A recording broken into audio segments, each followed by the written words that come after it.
অন্নপূর্ণা যোজনা প্রকল্পের নীতিগত অনুমোদন। রিঅ্যাপ্লিকেশন ইজ নট রিকোয়ার্ড। যারা যারা লক্ষ্মীর ভান্ডার পেতেন তাদেরই নাম আবার করে অন্নপূর্ণার ভান্ডার, জাস্ট নামগুলো ট্রান্সফার হয়ে যাবে এই স্কিমে।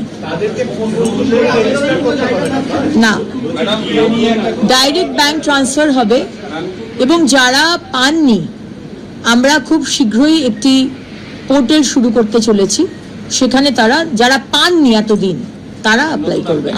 তাহলে বুঝতে পারলেন যে যাদের লক্ষ্মী ভাণ্ডার আছে তাদের আর কোনো রকম অ্যাপ্লাই করতে হবে না, তাদের কিন্তু অটোমেটিক ব্যাংক ট্রান্সফার হয়ে যাবে। শুধু তাদের একটা জিনিসই লক্ষ্য রাখতে হবে, যেন আধার লিঙ্ক আর ডিবিটি লিঙ্ক এইটা যেন থাকে, ব্যাস, তাহলেই হয়ে যাবে। আর যারা যারা পাবে না সেটা তো বলাই আছে, কারা পাবে না, যাদের ভোটার লিস্টে নাম নেই, যারা এই দেশের নয়, এগুলো তো এরা তো পাবে না, এটা আশা করি সবাই আপনারা জেনে গেছেন।